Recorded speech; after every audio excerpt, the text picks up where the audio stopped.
Ciao a tutti ragazzi!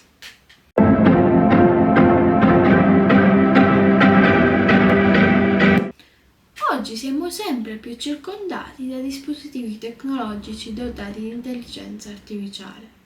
Spesso ci meravigliamo delle loro funzioni e di come la tecnologia si stia evolvendo e ci aiuta nella quotidianità.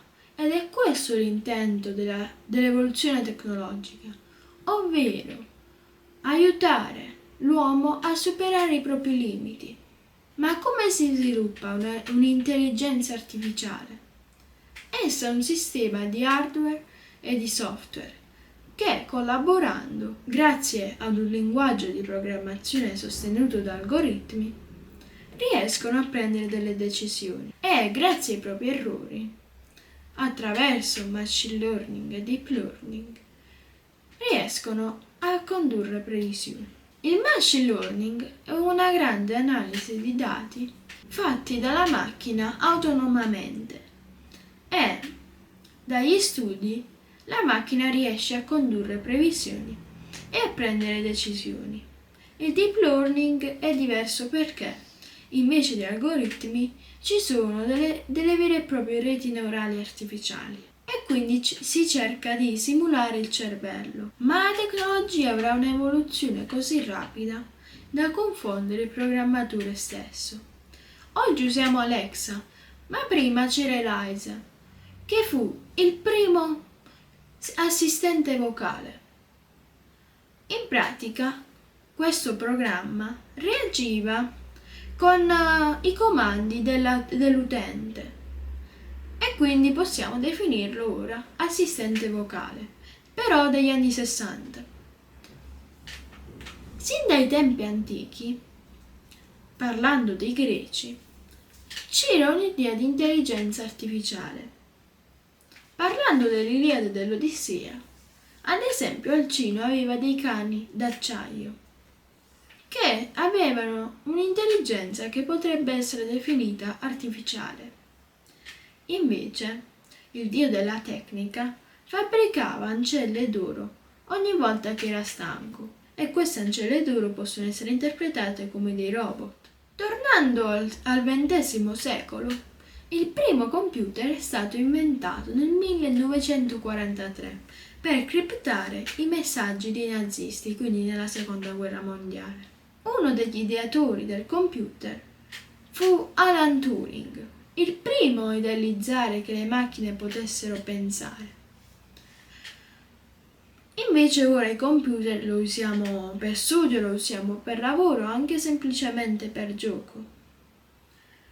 La tecnologia sta diventando così elaborata da usarla quasi passivamente, cioè noi abbiamo dispositivi molto complessi, ma usiamo solo delle poche applicazioni, non usiamo tutto il resto, usiamo solo una piccola percentuale di tutte le capacità del dispositivo, quindi la usiamo passivamente. Ma dove andrà a finire tutta questa tecnologia obsoleta? Una risposta potrebbe essere utilizzare materiali riciclabili. Questo perché la tecnologia ha un passo d'ascesa così rapido negli ultimi decenni.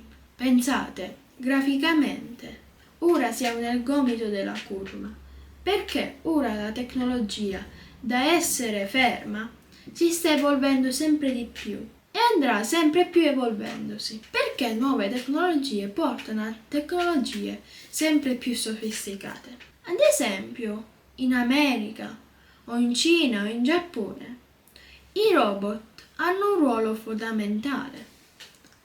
Ci sono robot che riscuotono delle multe, oppure robot che fanno dei concerti e robot che conducono il TG. Però questa avanzata in alto della tecnologia è sempre impedita dalla legge e dall'etica. Dalla legge perché la legge arriva spesso dopo dopo l'innovazione o comunque è vietata la sua circolazione o la sua diffusione. Nel caso delle bici elettriche, che sono un'innovazione, ora devono essere regolamentarizzate perché ci sono stati degli incidenti. E invece per l'etica, ad esempio la macchina a guida autonoma, non siamo ancora pronti a questo tipo di innovazione, anche se la macchina a guida autonoma potrebbe ridurre del 98% gli incidenti. E questi sono numeri molto elevati. Ma come funzionano le macchine a guida autonoma?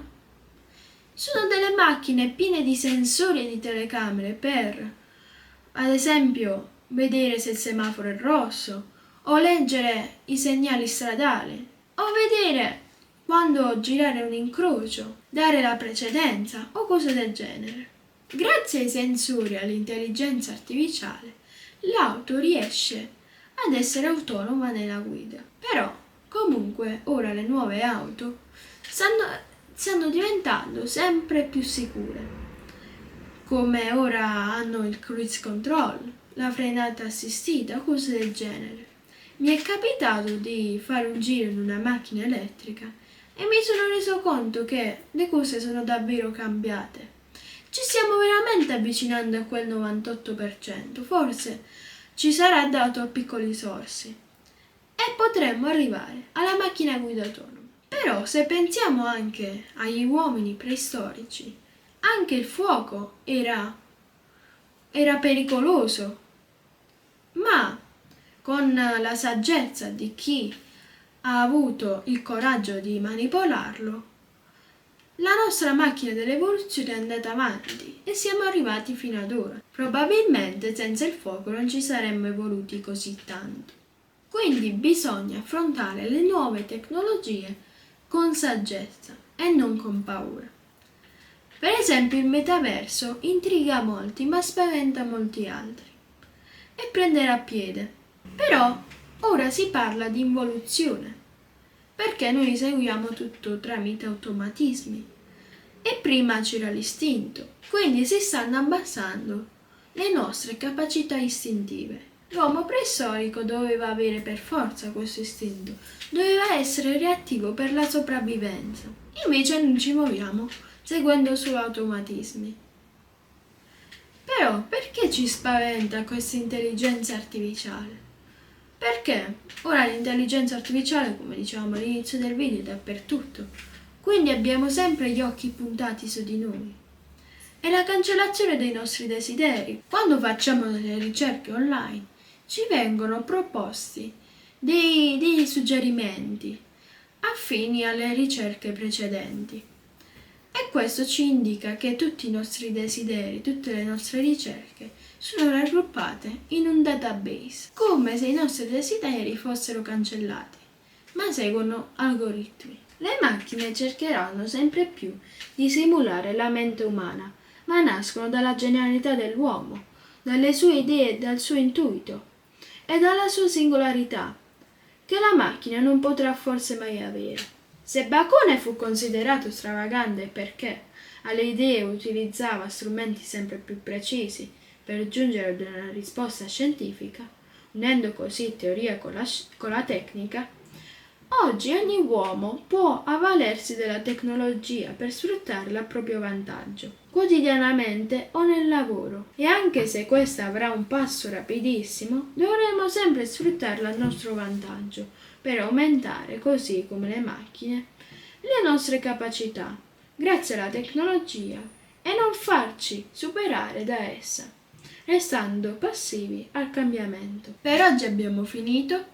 Iscrivetevi al mio canale se vi è piaciuto questo video, lasciate un like e ciao!